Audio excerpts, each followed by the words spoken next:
नमस्कार दोस्तों, आज के इस वीडियो में आपको बताऊंगा क्लास 10 संस्कृत का वीवीआई ऑब्जेक्टिव क्वेश्चन जो कि 26 के बोर्ड एग्जाम में 100% लड़ेगा। मैट्रिक परीक्षा 2026 का तैयारी कर रहे हैं तो ध्यान से इस वीडियो को आपको देखना है। संस्कृत का मोस्ट इम्पोर्टेंट क्वेश्चन है। मैं 100% गारंटी लेता हूँ कि यही सब प्रश्न आएगा। पूरा याद करते चलना, आपको बस याद करना है और कुछ नहीं करना है, ठीक ना। पहला प्रश्न कर रहा है कि गांधी सेतु पुल कहाँ अवस्थित है। गांधी सेतु पुल कहाँ अवस्थित है तो याद रखिएगा पाटलिपुत्र में अवस्थित है। डी इसका राइट आंसर हो जाएगा। अगला प्रश्न 2 नंबर कर रहा है कि पाटल पुष्पों की पुतलिका रचना के आधार पर पटना का कौन सा नाम है। पटना का कौन सा नाम है तो पुष्पपुर नाम है, ठीक ना। याद रखिएगा ए राइट आंसर हो जाएगा। 100% लड़ने वाला प्रश्न है। 100% मैं गारंटी ले रहा हूँ एग्जाम में आएगा। नहीं आएगा तो चैनल को आके अनसब्सक्राइब कर दीजिएगा, ठीक ना। तीसरा प्रश्न कह रहा है कि पटना का इतिहास कितना पुराना है। पटना का इतिहास जो है 2500 वर्ष पुराना है। ए राइट आंसर हो जाएगा, ठीक ना। बस आपको याद करते चलना है, एक एक प्रश्न आपको पूरा रटते चलना है, ठीक ना।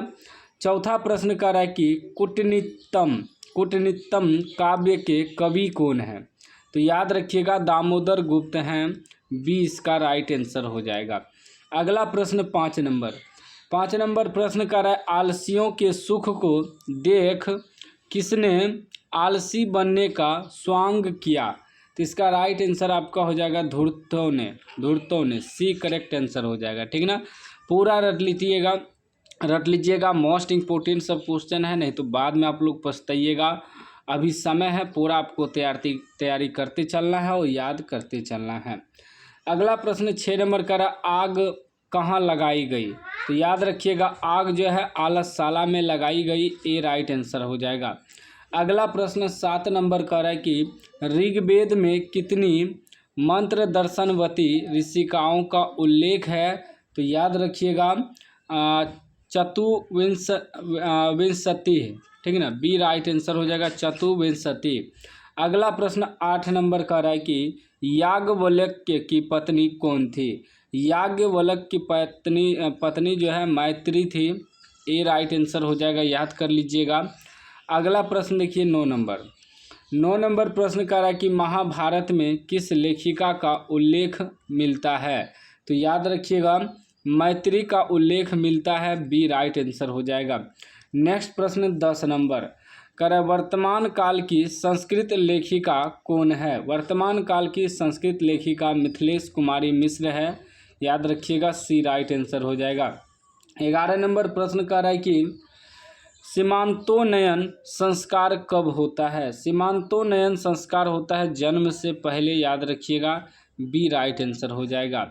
चलिए अगला प्रश्न देखिए 12 नंबर कह रहा है कि उपनयन संस्कार का क्या अर्थ है। उपनयन संस्कार का अर्थ होता है गुरु के द्वारा शिष्य को अपने घर लाना। बी राइट आंसर हो जाएगा। अगला प्रश्न 13 नंबर प्रश्न कर रहा है मनुष्य गृहस्थ जीवन में कब प्रवेश करता है। मनुष्य गृहस्थ जीवन में विवाहोपरांत में प्रवेश करता है। सी राइट आंसर हो जाएगा। याद रखिएगा विवाहोपरांत में, ठीक ना। उसके बाद नेक्स्ट प्रश्न 14 नंबर कर रहा है विवाह संस्कार में कौन सा विधान नहीं होता है। विवाह संस्कार में समावर्तन नहीं होता है। डी राइट आंसर हो जाएगा। अगला प्रश्न 15 नंबर का है कि शिक्षा विहीन कठिनाई से जीवन यापन करने वाले धनहीन लोग किस गांव में रहते हैं तो याद रखिएगा भिखन टोला में रहते हैं। बी राइट आंसर हो जाएगा।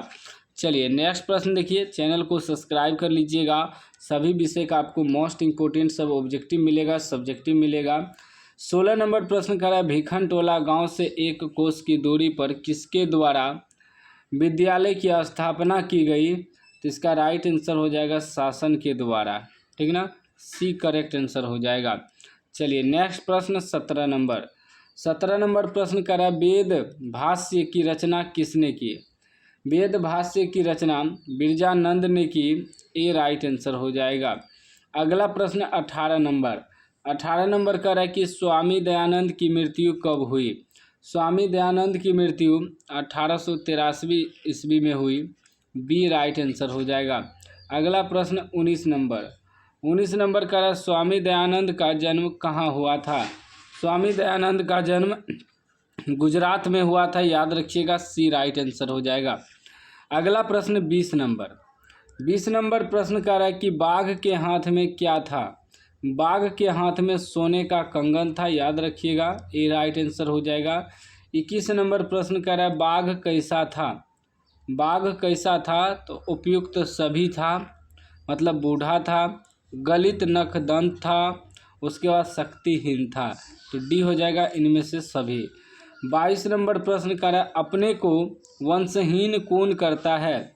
अपने को वंशहीन बाघ करता है। बी राइट आंसर हो जाएगा। याद रखिएगा, सभी प्रश्न आपको रटते चलना है। 23 नंबर प्रश्न कर रहा है इंद्र क्या चाहता था। इंद्र चाहता था भिक्षा, ठीक ना। ए राइट आंसर हो जाएगा। 24 नंबर प्रश्न कर रहा है इंद्र को अग्नि इष्ट फल कौन देना चाहता है। तो याद रखिएगा कर्ण देना चाहता है। बी राइट आंसर हो जाएगा। चलिए अगला प्रश्न 25 नंबर का है कर्ण को कवच कुंडल विहीन करने की योजना किसकी थी। तो याद रखिएगा कृष्ण की थी। बी राइट आंसर हो जाएगा। नेक्स्ट प्रश्न 26 नंबर करा विश्व के देशों में आपस में क्या प्रचलित है। विश्व के देशों में आपस में शीत युद्ध प्रचलित है। सी राइट आंसर हो जाएगा। चलिए अगला प्रश्न 27 नंबर का है शत्रु राज्य क्या बढ़ा रहे हैं। शत्रु राज्य कहल और अशांति बढ़ा रहे हैं। ए राइट आंसर हो जाएगा। अगला प्रश्न 28 नंबर का है आर्यभट्टियम किसकी रचना है। आर्यभट्टियम आर्यभट्ट की रचना है, याद रखिएगा। ए राइट आंसर हो जाएगा। चलिए अगला प्रश्न 29 नंबर प्रश्न कर रहा है कि चरक संहिता के रचयिता कौन है। चरक संहिता के रचयिता हैं चरक। ए सी राइट आंसर हो जाएगा। 30 नंबर प्रश्न कर रहा है खगोल विज्ञान और गणित किस शास्त्र के अंतर्गत है। तो याद रखिएगा ज्योतिष शास्त्र के अंतर्गत है। डी राइट आंसर हो जाएगा। चलिए नेक्स्ट प्रश्न देखिए 31 नंबर प्रश्न कर रहा है सत्यमेव जयते नानिरितम ... परम निधानम मंत्र किस उपनिषद से संगृहित है। इसका राइट आंसर आपका हो जाएगा मुंडकोपनिषद। सी करेक्ट आंसर हो जाएगा। 32 नंबर प्रश्न कर रहा है कि अनोरनियान महतो ... महिमा नात्मन मंत्र किस उपनिषद से संगृहित है। तो इसका राइट आंसर हो जाएगा कठोपनिषद। बी राइट आंसर हो जाएगा। चलिए अगला प्रश्न देखिए 33 नंबर का है भारत भूमि कैसी है। भारत भूमि उपयुक्त सभी है। डी राइट आंसर हो जाएगा। विशाल भी है, सौंदर्यशाली भी है, भव्य ऐश्वर्य वाली भी है। तो डी हो जाएगा इनमें से सभी। 34 नंबर प्रश्न का है महाभारत के किस पर्व में विदुर के नीति श्लोक हैं। तो इसका राइट आंसर हो जाएगा उद्योग पर्व। सी राइट आंसर हो जाएगा। चलिए नेक्स्ट प्रश्न 35 नंबर प्रश्न कर रहा है कि परम कल्याण कारक क्या है। परम कल्याण कारक है धर्म। ए राइट आंसर हो जाएगा। नेक्स्ट प्रश्न 36 नंबर कह रहा है शांति का सर्वश्रेष्ठ उपाय क्या है। शांति का सर्वश्रेष्ठ उपाय है क्षमा। बी करेक्ट आंसर हो जाएगा। नेक्स्ट प्रश्न 37 नंबर कह रहा है कि दोनों भुजाएं ऊपर उठाकर सूर्य देव की आराधना कौन कर रहे हैं। तो याद रखिएगा मुनिगण कर रहे हैं। बी राइट आंसर हो जाएगा। नेक्स्ट प्रश्न 38 नंबर कह रहा है कि मंदाकिनी नदी में कौन स्नान कर रहे हैं। मंदाकिनी नदी में मुनि स्नान कर रहे हैं। सी राइट आंसर हो जाएगा। 39 नंबर प्रश्न कर रहा है मंदाकिनी नदी किस पर्वत के निकट बह रही है। तो राइट आंसर हो जाएगा चित्रकूट पर्वत के निकट, ठीक ना। ए राइट आंसर हो जाएगा। चलिए अगला प्रश्न 40 नंबर प्रश्न कर रहा है मनुष्य गृहस्थ जीवन में कब प्रवेश करता है। मनुष्य गृहस्थ जीवन में विवाह संस्कार के साथ ही प्रवेश करता है। डी राइट आंसर हो जाएगा। 41 नंबर प्रश्न कर है, ऋग्वेद में कितनी महिलाएं ऋषिकाओं का वर्णन प्राप्त है? तो इसका राइट आंसर हो जाएगा 24, ए राइट आंसर हो जाएगा। चलिए नेक्स्ट प्रश्न 42 नंबर। 42 नंबर कर है, प्रियवादी पुरुष कैसे होते हैं? प्रियवादी पुरुष दुर्लभ होते हैं, ए राइट आंसर हो जाएगा। अगला प्रश्न 43 नंबर कह रहा है, शंकर चरित के रचनाकार कौन है? शंकर चरित के रचनाकार है पंडिता क्षमाराव, ए राइट आंसर हो जाएगा। अगला प्रश्न 44 नंबर कह रहा है कि स्वामी दयानंद की मृत्यु कब हुई? स्वामी दयानंद की मृत्यु 1883 ईस्वी में हुई, सी राइट आंसर हो जाएगा। चलिए अगला प्रश्न 45 नंबर। 45 नंबर कह रहा है कि गौदान किस संस्कार का मुख्य कर्म है? गौदान जो है के साथ संस्कार का मुख्य कर्म है। उसके बाद 46 नंबर प्रश्न कह रहा है, स्वामी दयानंद ने कैसा काम किया? स्वामी दयानंद ने समाज उद्धार का काम किया, सी राइट आंसर हो जाएगा। चलिए अगला प्रश्न देखिए 47 नंबर। 47 नंबर प्रश्न कर रहा है कि नीति श्लोक का पाठ महाभारत के किस पर्व से संकलित है? तो इसका राइट आंसर हो जाएगा उद्योग पर्व, बी राइट आंसर हो जाएगा। 48 नंबर प्रश्न कर रहा है कि आर्य शब्द का क्या अर्थ है? आर्य शब्द का अर्थ है श्रेष्ठ, सी राइट आंसर हो जाएगा। चलिए नेक्स्ट प्रश्न 49 नंबर। 49 नंबर कह रहा है कि महाराज धृतराष्ट्र के प्रश्नों का समुचित उत्तर कौन देते हैं? तो याद रखिएगा मंत्री विदुर देते हैं, ए राइट आंसर हो जाएगा। चलिए नेक्स्ट प्रश्न 50 नंबर। 50 नंबर प्रश्न कर रहा है, कर्ण किस देश का राजा था? कर्ण जो था अंग देश का राजा था, याद रखिएगा, सी राइट आंसर हो जाएगा। उसके बाद 51 नंबर प्रश्न कर रहा है, तस्मय शब्द का मूल शब्द लिखे। तस्मय शब्द का मूल शब्द आपका तद हो जाएगा, ए राइट आंसर हो जाएगा। 52 नंबर प्रश्न कर रहा है, विदुषी शब्द का मूल शब्द क्या है?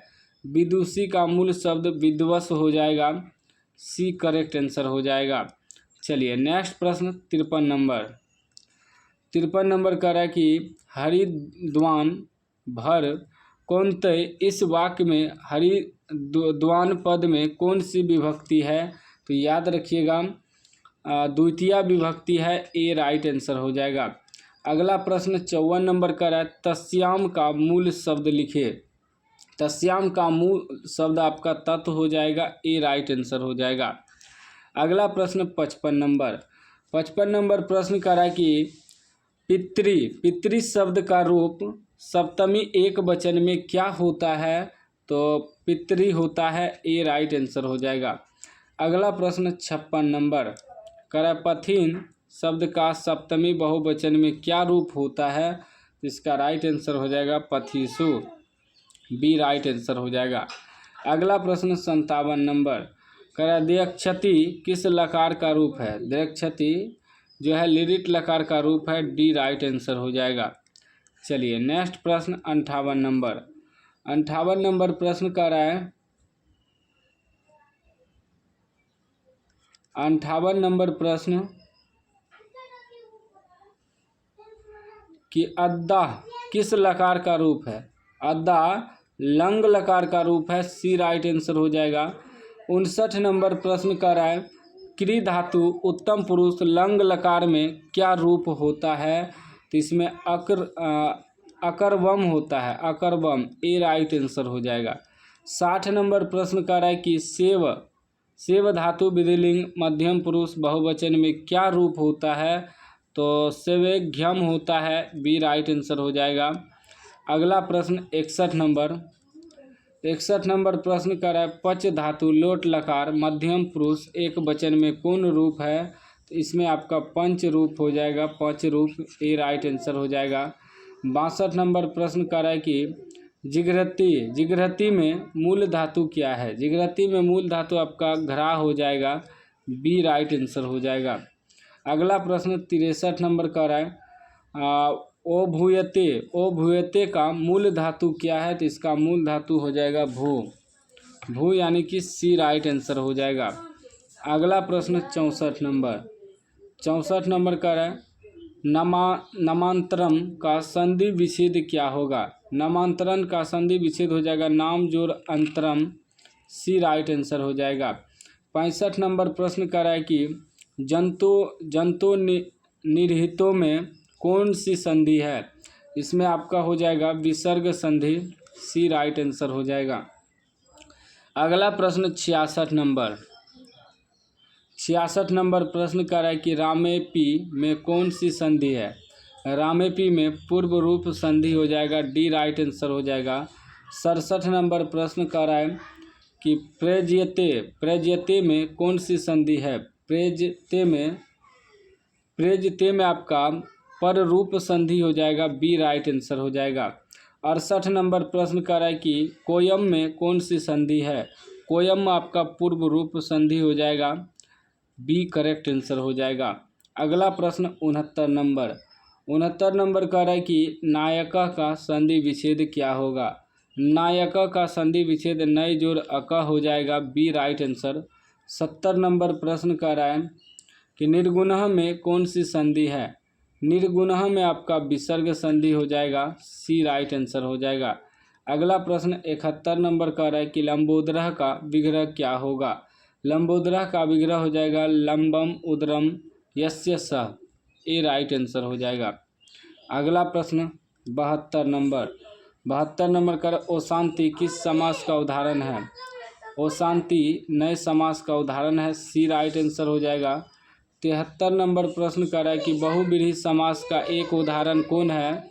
बहुब्रीहि समास का एक उदाहरण दिगंबर हो जाएगा, डी राइट आंसर हो जाएगा। अगला प्रश्न 74 नंबर प्रश्न कर रहा है सचिवालय का विग्रह कौन है? सचिवालय का विग्रह आपका सचिवा नाम आलह हो जाएगा, ए राइट आंसर। 75 नंबर प्रश्न कर रहा है कि अनुरूपम किस समास का उदाहरण है? तो अनुरूपम जो है अव्यय भाव समास का उदाहरण है, बी राइट आंसर हो जाएगा। 76 नंबर प्रश्न कर रहा है कि पच्यतंत्रम किस समास का उदाहरण है? पच्यतंत्रम द्विगु समास का उदाहरण है, ए राइट आंसर हो जाएगा। चलिए नेक्स्ट प्रश्न 77 नंबर प्रश्न कर रहा है सम उपसर्ग से कौन सा शब्द बनेगा? सम उपसर्ग से संबंध बनेगा, ए राइट आंसर हो जाएगा। अगला प्रश्न 78 नंबर का है उत उपसर्ग से कौन सा शब्द बनेगा? उत उपसर्ग से उन्नति ही बनेगा, बी राइट आंसर हो जाएगा। 79 नंबर प्रश्न कर रहा है कि अधि उपसर्ग से कौन शब्द नहीं बनेगा? अधि उपसर्ग से आधारा नहीं बनेगा, सी राइट आंसर हो जाएगा। बाकी तीनों बनेगा, ठीक ना। आधारा जो है नहीं बनेगा, अधिभारा भी बनेगा, अधिकारा भी बनेगा, अधिक्षेप भी बनेगा, यह नहीं बनेगा, यानी कि यह सी ऑप्शन सही हो जाएगा। 80 नंबर प्रश्न कर रहा है कि उपसर्ग से निम्नलिखित में कौन सा शब्द नहीं बनेगा? तो इसमें ऊपरी नहीं बनेगा, बाकी सब बन जाएगा। उपयोगः बन जाएगा, उपकारः बन जाएगा, उपदेशः बन जाएगा, ठीक ना। उसके बाद देखिए 81 नंबर प्रश्न कर रहा है अव्यय उपसर्ग से निम्नलिखित में से कौन सा शब्द नहीं बनेगा? तो अभिनव वह नहीं बनेगा, डी राइट आंसर हो जाएगा। अगला प्रश्न 82 नंबर कर रहा है अप उपसर्ग से निम्नलिखित में कौन सा शब्द नहीं बनेगा? तो अपना नहीं बनेगा, ए राइट आंसर हो जाएगा। 83 नंबर प्रश्न कर रहा है गौरवम पद में कौन प्रत्यय है? गौरवम पद में आपका गुरु जोड़ अन प्रत्यय है, ए राइट आंसर हो जाएगा। 84 नंबर प्रश्न कर रहा है दशरथ जोड़ ई से कौन सा शब्द निर्मित होगा? तो दशरथी निर्मित होगा, दशरथी, ए राइट आंसर हो जाएगा। अगला प्रश्न 85 नंबर का है लघु जोड़ इमनिच से कौन शब्द निर्मित होगा? तो लघिमा निर्मित होगा, सी राइट आंसर हो जाएगा। 86 नंबर प्रश्न का है साहित्य जोड़ ठक से कौन शब्द निर्मित होगा? तो साहित्यकः निर्मित होगा, ए राइट आंसर हो जाएगा। 87 नंबर प्रश्न कर रहा है कि सर्व जोड़ तल से कौन शब्द निर्मित होगा? सर्वत्र निर्मित होगा, ए राइट आंसर हो जाएगा। अगला प्रश्न 88 नंबर का है नर शब्द का स्त्रीलिंग रूप क्या है? नर का स्त्रीलिंग नारी हो जाएगा, ए राइट आंसर हो जाएगा। 89 नंबर प्रश्न कर रहा है श्रीमान शब्द का स्त्रीलिंग रूप क्या होता है? तो श्रीमान का स्त्रीलिंग श्रीमती होता है, बी राइट आंसर हो जाएगा। 90 नंबर प्रश्न कर रहा है मैथिल शब्द का स्त्रीलिंग रूप निम्नलिखित में से कौन होगा? तो मैथिली हो जाएगा, मैथिल का स्त्रीलिंग मैथिली। उसके बाद 91 नंबर प्रश्न कर रहा है कि विदुषी में कौन सा स्त्री प्रत्यय है? विदुषी में स्त्री प्रत्यय डीप हो जाएगा, ए राइट आंसर। 92 नंबर प्रश्न कर रहा है कि आपादाने पश्चिमी सूत्र का उदाहरण है? तो वृक्षात पत्रम पतति, ए राइट आंसर हो जाएगा। अगला प्रश्न 93 नंबर का रहा है कि अख्यातोपयोगे सूत्र का कौन सा उदाहरण है? इसका उदाहरण हो जाएगा छात्र शिक्षकात् संस्कृतम पठन्ति, सी राइट आंसर हो जाएगा। 94 नंबर प्रश्न कर रहा है हरि दुष्टात् त्रायते, इस वाक्य दुष्टात् पद में किस सूत्र से पंचमी विभक्ति हुई है? तो भूभः प्रभः, ए राइट आंसर हो जाएगा। अगला प्रश्न 95 नंबर कर रहा है कि हिमालयात गंगा प्रभति, इस वाक्य हिमालयात पद में किस सूत्र से पंचमी विभक्ति हुई है? तो भूभः प्रभः हो जाएगा, ए राइट आंसर हो जाएगा। 96 नंबर प्रश्न कर रहा है कि ब्राह्मण प्रजा प्रजयन्ते किस सूत्र का उदाहरण है? तो जनि कर्तु प्राकृति का उदाहरण है, बी राइट आंसर हो जाएगा। अगला प्रश्न देखिए 97 नंबर प्रश्न कर रहा है षष्ठी चनादरे सूत्र का कौन सा उदाहरण है? तो आपका रुद्तिपुत्रे रुदतः पुत्रस्य वा पिता वा जित, बी राइट आंसर हो जाएगा। अगला प्रश्न 98 नंबर कर रहा है गणेशाय मोदकम गणेशाय मोदकम रोचते पद में चतुर्थी विभक्ति किस सूत्र से हुई है? तो याद रखिएगा रुच्यर्था नाम प्रियमानः से हुई है, सी राइट आंसर हो जाएगा। अगला प्रश्न 99 कर रहा है